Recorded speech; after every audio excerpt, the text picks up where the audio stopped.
Համլետս իմ կյանքի մեծ ուրախությունների։ Ես դուր չունեմ իմ տղայից, ես չեմ լսել իր ձայնը, ու բոլորի երազներում ինքը գալիս է։ Երբ որ չոքած աղոթք էի անում, աչքերիս առաջ տեսնում եմ տղայիս ճաղավանդակների ետևում, կարոտը սահմաններ չունի, ուր է իմ որդին։ Իրանք սիրում էին այս կյանքը, գնացին ու չեկան։ Մոր համար, ծնողի համար որդին անհայտ մնալ չի կարող։ Ամեն ինչ անելու ենք, որպեսզի մեր երեխեքը տուն գան։ Իրանք մեր կյանքի լույսն են, իմաստն են։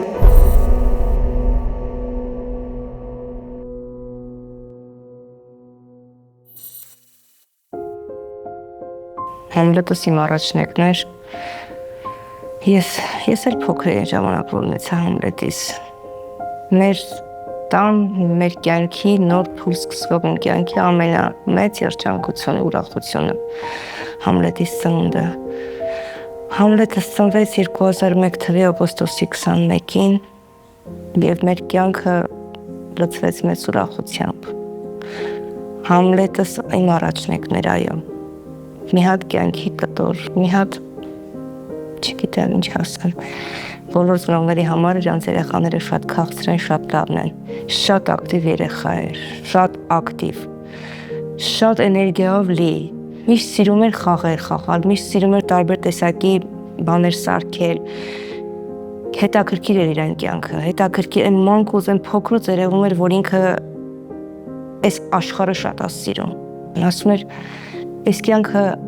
չգիտես վաղը ինչ կլինի, բարի եղեք ընդհանրապես իր ընկերներին։ Իր ընկերներն են շատ բան պատմել իր մասին ինձ։ Ասում են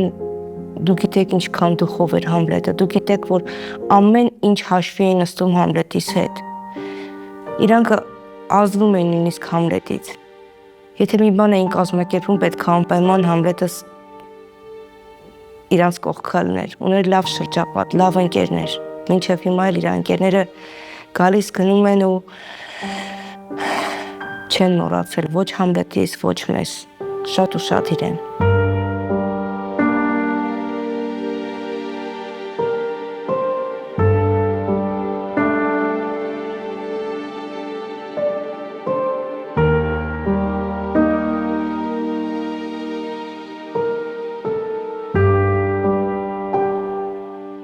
Այս մեդալները ինքը մասնակցել է մրցումների, տեղից է ստացել, նաև մեդալների մեջ կա նաև իր եղբոր, եղբայրը 8 տարեկան է, իր մեդալները, որը մասնակցել է մարտեր առանց կանոնների ու հաղթանակներ է տարել ու իր հաղթանակներից մեկը եղբայրը նվիրել է Համլետին, Համլետի մայքը նկարով մայքան հագել է ու նվիրել է իր եղբորը։ Մինչև բանակ ճանապարհը լինել ասեմ, որ Համլետս նպատակ դրեց ու իմ երազանքն էր, որ ինքը անպայման բարձրագույն ընդունվի։ Նպատակ դրեց ու ընդունվեց Երևանի պետական համալսարանի տնտեսագիտության ու կառավարման բաժնի ֆինանսները։ 3 առարկա գիշեր ցերեկ չքնեց, պարապեց, վարորդական իրավունքը վերցրեց, 6 ամիս սովորեց, քննություն տվեց ու գնաց բանակ։ Բանակ գնալուց մեծ խնջույք են կազմակերպել։ Շատ ուրախ ենք ճանապարհել իրան, որովհետև ես էլ ամուսինս էլ միշտ մտածել ենք, որ տղամարդ է, պետք է գնա իր հայրենիքը պաշտպանի, ոնց որ բոլորը։ Ու անգամ ինձ մեղադրում են, որ իր այդ քեֆի ժամանակ իրան այնպիսի բառեր եմ ասել ոտանավորի տեսքով, որ սրտիս վրա ծանրացել է։ Հիմա այս պահին բանաստեղծության այս արանքում, այս պահին որ կհիշեմ կասեմ, որ պետք է բազուկով պահպանես քո հայրենիքը, պաշտպանես, որովհետև սիմվոլն ես այս հայ ազգի, բանաստեղծական արդեն տողերի մեջ են։ Ու այնպես եմ շեշտել այդ խոսքերը, այնպեսի ոգևորությամբ եմ ասել, որ ասում եմ, հա, մենք հայրենասեր ազգ ենք, մենք հայրենասեր ընտանիք ենք, թող գնար պաշտպաներ, բայց այս գնով գնար ու դառնար անհայտ, միթե դա պատասխանատվողի համար, որ երեխան լինի անհայտ, միթե դա պատասխանա, անհայտը որն է, անհայտ բացակայող հավանվեր իմ երեխան, պատերազմ ա եղել հասկանում ենք, եթե կյանքի որևէ փուլում իր կյանքը վերջացել է, մենք միգուցե մխիթարվեինք այս ձև, որ պատերազմ ա եղել, բայց հասկանում եք ծնողի համար անհայտ լինելը, մանավանդ որ գրեթե 100%-ով համոզված է, որ որդիդ գերեվարված է ու չեն բերում իրան, ու իրանից ոչ մի լուր չկա, նորություն չկա, չեն հայտնում, չեն աշխատում, դա արդեն սպանում է մեզ, դա արդեն կոտրում է մեզ, արդեն 5 տարի, 6 ամիս, 7 օր, այսօր դրացավ, որ ես դուր չունեմ իմ տղայից, ես չեմ լսել իրա ձայնը, ես տեղեկություն չունեմ իրենից, ամեն տեղեկություն, ամեն մանրուք հավաքել ենք իր հետ կապված։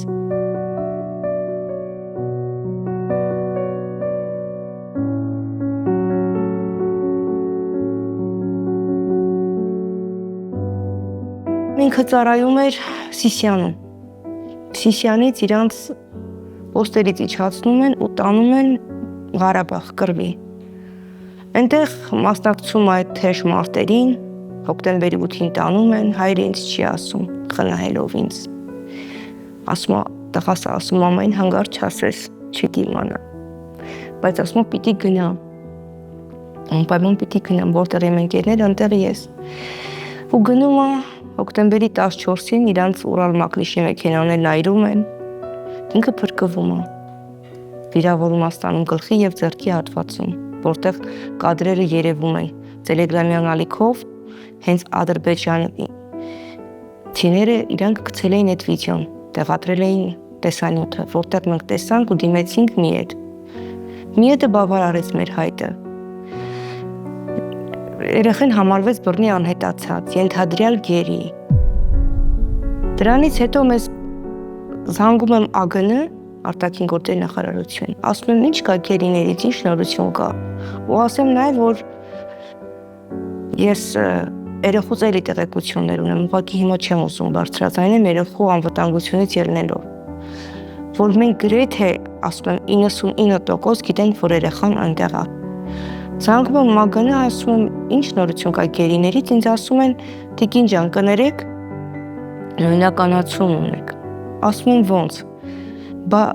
այդ երբանից կա այդ նույնականացում, այդ ինչ եք խոսում։ Ասում եմ 2 ամիս է։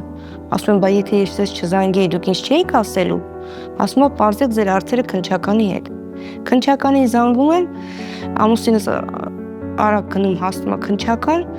բա ասում է, որ մի կտոր էր ընդհանրապես, Կողոսկրի մի կտոր էր, սպասում էինք էլի կտորներ հավաքվի, որ նոր ասենք։ Ես ուզում եմ հասկանամ, ինչն է տարբերությունը։ Ինչի մյուսներին մի փոքր կտոր եղել է տվել են, ինձ ասում էին, որ հավաքվեին կտորներ նոր տային,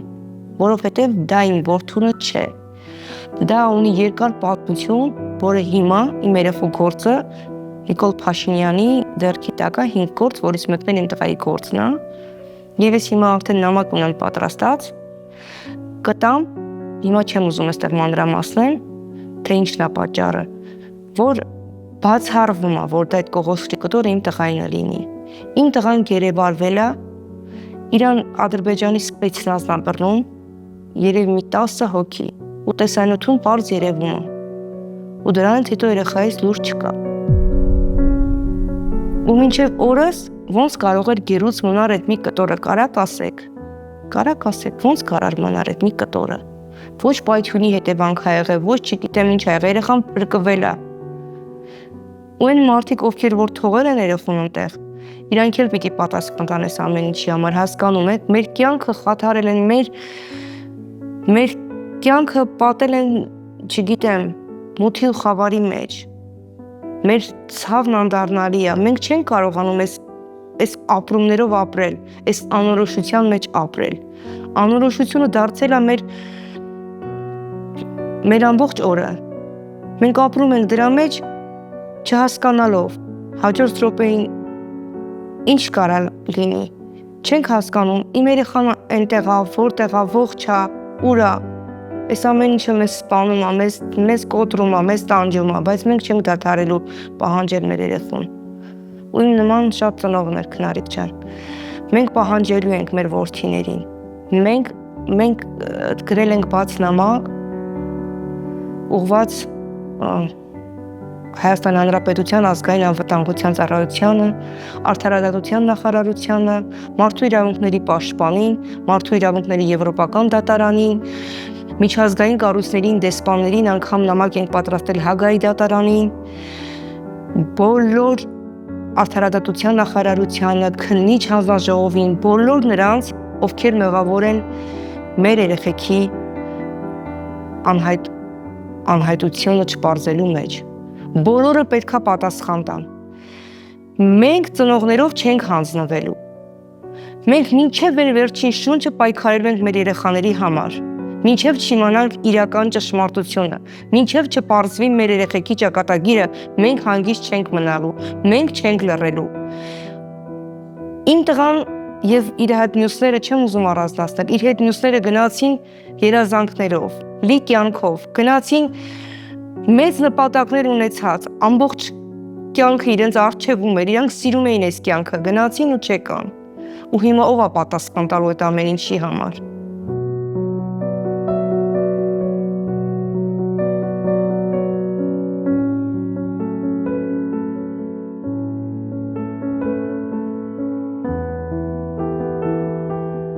Հոկտեմբերի 14-ին 2020 թվի զանգեց, ես շատ անհանգիստ էի, ես չգիտեի, որ ինքը Ղարաբաղում է, բայց ես շատ անհանգիստ էի, տեղից չէի գտնում։ Զանգեց, ասեց մերս, ասի հա ջան, ասեց ոնց ես, ասի լավ եմ, տղես, որ քո ձայնը լսում եմ, արդեն լավ եմ, դու ոնց ես։ Ամեն ինչ լավ է, ցենտրա, մամա ջան, մերս։ Ու ախպերս կողքս ա լինում։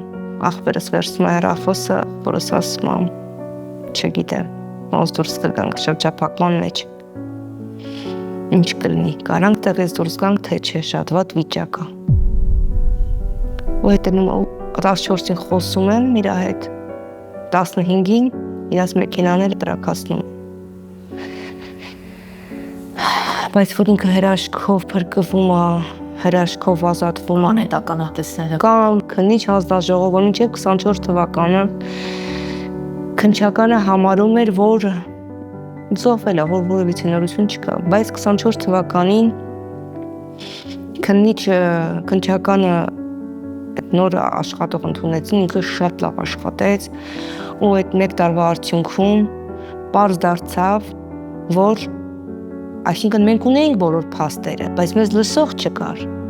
այդ քննությունը վարող չկար, բայց մեզ լսելով քննիչը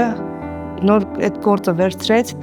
ու կանչեց վկաներին, ունտեղ պարզ դարձավ, որ այո, իսկապես տեսել են Համլետիս, վիրակապել են եւ արդեն հասկանում եք, քննչականում էլ փոխվեց այն տեսակետը, որ երեխան այո, ողջ ա եղել, մեքենայից փրկվել է ու ողջ ա եղել, դրանից հետո կա երեխայի վիդեոն, որտեղ երեխային գերի են վերցվում ու մինչև օրս նորություն չկա։ Շատ ահավոր է, ամեն զանգի հետ, տարբեր տեղերից գիտեք, որ հիմա զանգեր ա գալիս, տարբեր երկրներից տարբեր սխալ զանգեր ա գալիս, բայց ամեն զանգը մեր համար ոնց որ ճակատագրական լինի։ Մենք մտածում ենք, տղասա, իմ տղան ա զանգել եմ, նույնիսկ հետ եմ զանգել այդ համարներին, ինչ որ չգիտեմ, տարբեր երկրներից զանգեր ա եկել, դուրն են ծեծում, սիրտդ չես պատկերացնի ոնց ա խփում։ Ամենադաժանը գիշերներն է, երբ պարտվում եմ քնելու, այսինքն չեմ կարողանում քնել, բարձը դարձել է իմ համար,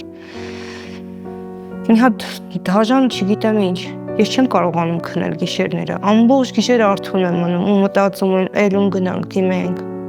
էլում նամակ գրեմ, էլում օգնությանը սպասեմ, ոնց հանեմ տղայիս, ինչով օգնեմ, ինչով, ես ինձ մեղավոր եմ զգում, որ չեմ կարող տղային օգնեմ ոչ մի բանով, որ ես ապրում եմ ազատության մեջ, իսկ չգիտեմ իմ որդին ուր է։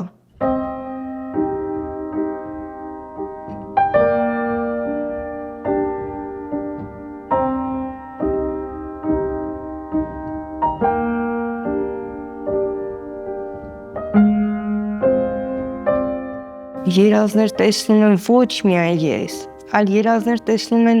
մեր բոլոր բարեկամները, հարազատները, նույնիսկ այն մարդիկ, ովքեր ոչ բարեկամ են, ոչ հարազատ, պարզապես ծանոթ են։ Նույնիսկ հավատացեք, մարդիկ մտածել են պատմենք, ասենք, չասենք, կարող է դրանով հույս տանք սխալ լինի, բայց ես ասում եմ բոլորին, ով կտեսնի նման երազներ, ինձ պատմեք։ Դա ինձ հույս է տալի, ես հիմա ուրիշ բանի հույս չունեմ։ Ամեն ինչի ինձ հույսի մի կաթիլ է ներշնչում, որ իմ երեխան ողջ է։ Տարբեր երկրներից մեր ծանոթ անծանոթ բարեկամները, ով ճանաչում է Համլետին, զանգում է, պատմում է իր երազները։ Ու իր ընկերուհին, դասընկերուհին էր ինձ գտել, ճիշտ է, շատերի հետ մտերիմ ենք, այս ընկերուհին շուտ ամուսնացել գնացել էր, ինքը զանգել էր ինձ, ասում էր, Արմինե քուրիկ, շատ եմ ես վերջերս Համլետին տեսնում, պետք է ասեմ, ինքը եկել էր ու բոլորի երազներում ինքը գալիս է, ինքը գերությունից ազատվում է ու գալիս է, իմ երազներում նույնպես, և ես տեսիլքի նման բան եմ տեսել, ոչ միայն երազ, երբ որ չոքած աղոթում էի ու խնդրում էի Աստծուն, որ մի դուռ բացի, մի ճանապարհ ցույց տա, թե որտեղ է իմ որդին, ես տեսնեմ իրականությունը, նույնիսկ ամենադաժան իրականությունը տեսնեմ, քան քաղցր սուտը, միայն իմանամ ինչ է եղել իմ որդու հետ։ Երբ որ չոքած աղոթք էի անում, աչքերիս առաջ տեսնում եմ տղայիս ջաղավանդակների ետևում չոքած, գլուխը տանում բերում ու ես հասկանում եմ, որ ինքը օգնության կարիք ունի, կհավատաք, դե ես ցնդել եմ, բայց դա ցնդաբանություն չի։ Ես աչքերս բացեցի ու այդ պատկերը նորից եմ տեսնում։ Նորից փակեցի ու նորից սկսեցի տեսնել այդ նույն պատկերը։ Ու այդ պատկերը վերացավ այն ժամանակ, երբ որ ես Աստծուն խնդրում եի, Աստված իմ խնդրում եմ, իմ ուժը վերցրու իմ տղային տուր, թող ինքը ոտքի կանգնի, ես այս պահին հասկացա, որ ինքը օգնության կիսախելագար վիճակում է, հոգեկան ծանր ապրումների մեջ է։ Ու ես այնքան աղոթեցի, մինչև տղաս բարձրացավ ու աչքերիս առաջից վերացավ այդ պատկերը։ Եթե ես ցնորված լինեի, եթե դա իրական բան չլիներ, ես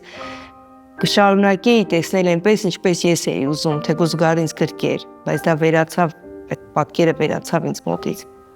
Աստծո պատասխանն էր ինձ, չգիտեմ, մեր հույսը հիմա միայն Աստված է։ Փորձեցինք հանդիպել, տեսնել, ճիշտ է, նրանք ոչինչ չեն ասում։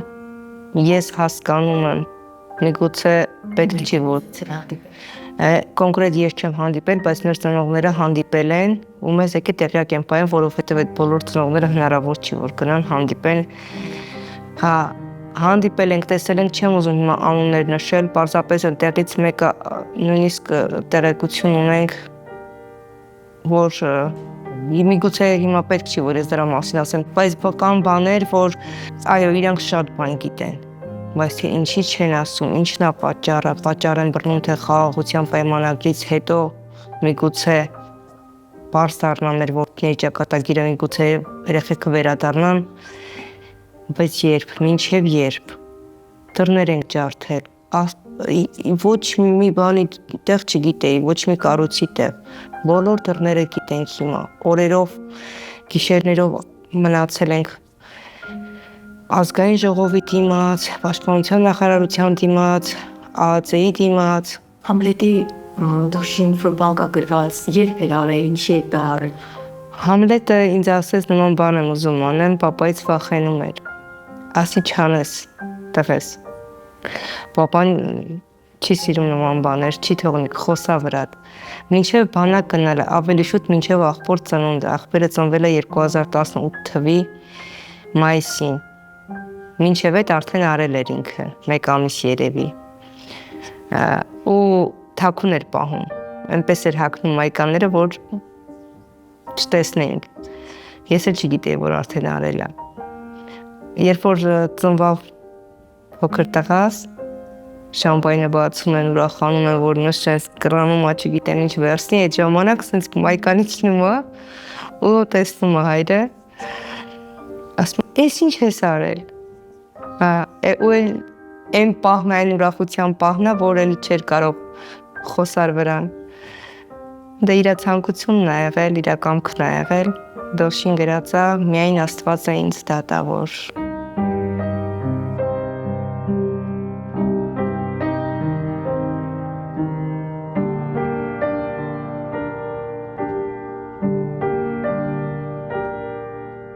Դասընկերները պատմում են, որ մի հատ հաշվանդամ աղջիկ կա իր արտասարանում, մայրը ամեն օր տանում բերում էր, ամեն օր կայլ դասայլակով, ու ասում են, որ ու ես վերջերս եմ իմանում, որ Համլետը ոչ մեկին թույլ չէր տալիս, որպեսզի տերախուն բարձրացնեին իր համադասարանցում, ասում էր ես ինքս կբարձրացնեմ,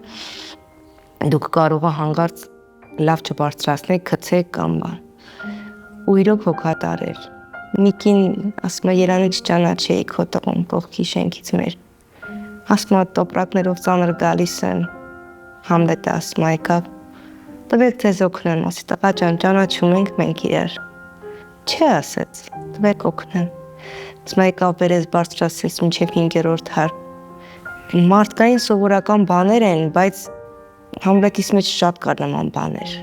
հպարտ էր քայլում, ես հրարս միշտ ասում էր գեներալ է իմ տղան, գեներալա դառնալու, ես հրարս չդիմացավ, շատ էր սիրում, իր անունն էր գրում, Համլետ, արցունքներով որ լացում մխկտում էր, իմ համար ավելի ցավ էր, որ այս տարիքով մարդը ոնց է տառապում, ոնց է հեկեկում, Պապայիս առողջականը լրիվ ընկալվեց այս դեպքերից հետո, ամուսինս, որ ես եմ հույս տվել, ասել եմ պետք է ուժեղ լինես, մենք էլ երեխաներ ունենք, մենք պիտի պայքարենք, մենք պետք է ուժեղ լինենք, որ Համլետին գտնենք, մեզ շատ ծնողները ուզում են իրենց կյանքը վերջ տալ այդ դեպքերից հետո, նույնիսկ փորձեր են արել, բայց ես ասում եմ, ես պիտի ապրեմ մինչև իմ վերջին շունչը, որ պայքարեմ իմ տղայի համար,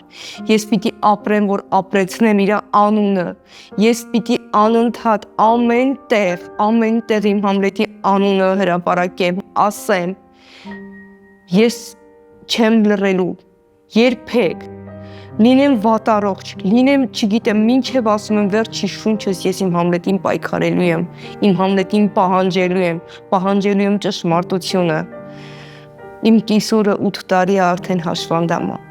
առաջի կարգի, ասում է, աղումա պետք է սապրելս մերնել պրծնեմ, մեկ էլ հիշում, ասում է, վայ, չէ, ես չեմ ուզում մերնեմ, ես ուզում եմ սպասեմ Համլետից, որ տեսնեմ,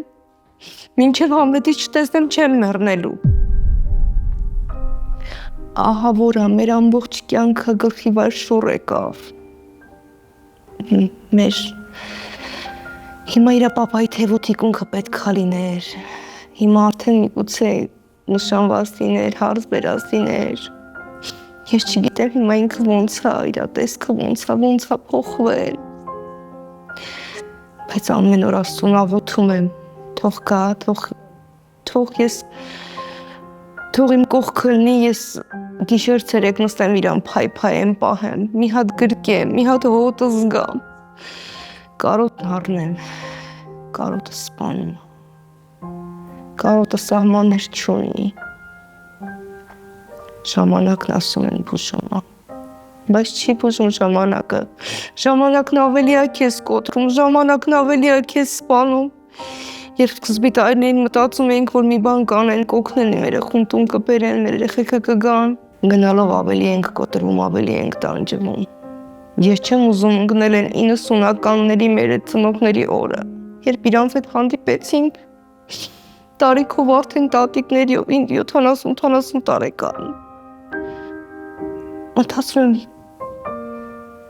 ես էլ եմ դառնալու այս տարիքին ու լուր չունենամ իմ տղայից, մեր կյանքը ինչի պիտի դասավորվեր, մեր ու իմ նման շատ ծնողների, ինչի համար, ուր է իմ որդին, ով պետք է մտածի մեր օգու համար, այս երկիրը պարկ է մեր երեխեքին, այս երկիրը իմ տղան գնաց հայրենիքը պաշտպանելու, իմ տղան գնաց դուխով, գնաց հայրենիքի նվիրյալ որդի որպես, բայց այս հայրենիքը այսօր չի պաշտպանում իմ որդուն, չի մտածում իրա մասին, որ իրան հետ բերի, էսա մեր երկրի գաղափարը, սրա համար իմ տղան գնաց ու իրա նման շատեր իր ընկերները գնացին ու չեկան, ասում են անհայտ, մոր համար, ծնողի համար որդին անհայտ մնալ չի կարող, Դա չի տեղավորվում, հասկանում եք, դա չի տեղավորվում, որ ոնց կարելի է մնալ անհայտ։ Սա պատասխան չի ծնողի համար։ Մենք պետք է գտնենք մեր տղաներին, մեր անհայտ տղաներին պետք է գտնենք, հենց մենք, ծնողներս, ու այս երկրի իշխանությունները պետք է մի օր խելքի գան, հուսով եմ։ Մենք ասում եմ, դիմել ենք Հագայի դատարանին, միջազգային բոլոր կառույցներին, դեսպաններին, խնդրանքով, պահանջով։ Մենք ամեն ինչ անելու ենք, որպեսզի մեր երեխեքը տուն գան։ Իրանք մեր կյանքի լույսն են, իմաստն են։